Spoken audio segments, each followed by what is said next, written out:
আউযু বিল্লাহি মিনাশ শাইতানির রাজিম। বিসমিল্লাহির রহমানির রহিম। আমাদের মাঝে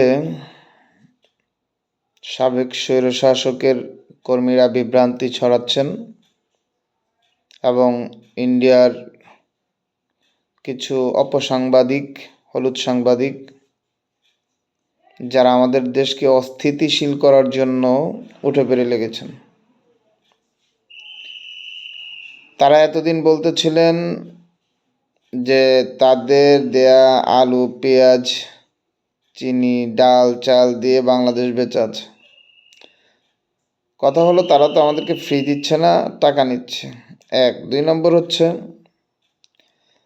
তাদের কলকাতার মেডিকেল থেকে অনেক ডাক্তাররাই বলেছেন বাংলাদেশের কাউকে ভিসা দিতে না এবং তারা কারো চিকিৎসা করবে না। পরবর্তীতে দেখা গেল তারা নিজেরাই এখন কাঁদছে আমাদেরকে কাঁদাতে গিয়ে। তারা ভেবেছিল তারা এরকম করলে আমরা তাদের কথা মেনে নেব, তাদের চিন্তাধারার সাথে আমাদের চিন্তাধারা এক হয়ে যাবে। কিন্তু তারা আসলে কখনোই ভাবে নাই বাঙালিরা যে কারো কাছে মাথা নত করে না। বিশেষ করে মুসলমান যারা একমাত্র আল্লাহর জন্য সব কিছু করে, আল্লাহর জন্য ভালোবাসে, আল্লাহর জন্য ঘৃণা করে, তারা কারো কাছেই মাথা নত করে না। আর মাথা নত না করার কারণে আজকে তারাই কান্নাকাটি শুরু করেছে। বাঙালিরা না আসলে আমাদের বেচাকেনা বন্ধ, হোটেল মোটেল সব বন্ধ, বাস স্টেশন, রেল স্টেশন সব বন্ধ হয়ে যাচ্ছে, আমরা ভিক্ষার থালা নিয়ে মাঠে নামবে, এরকম তাদের কথাবার্তা চলছে।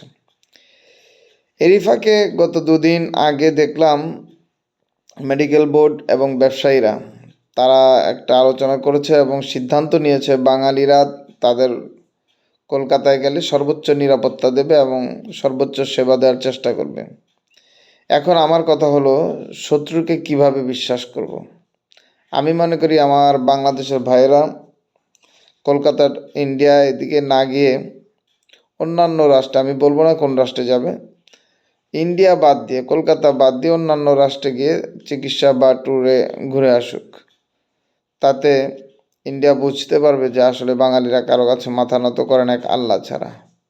আমি সবাইয়ের কাছে উদাত্ত আহ্বান জানাবো, ইন্ডিয়া ভিসা ছাড়লেও আমরা তাদের ভিসা নেব না, কারণ তারা আমাদেরকে একেবারে নিচু থেকে নিচু জাতের মনে করেছে।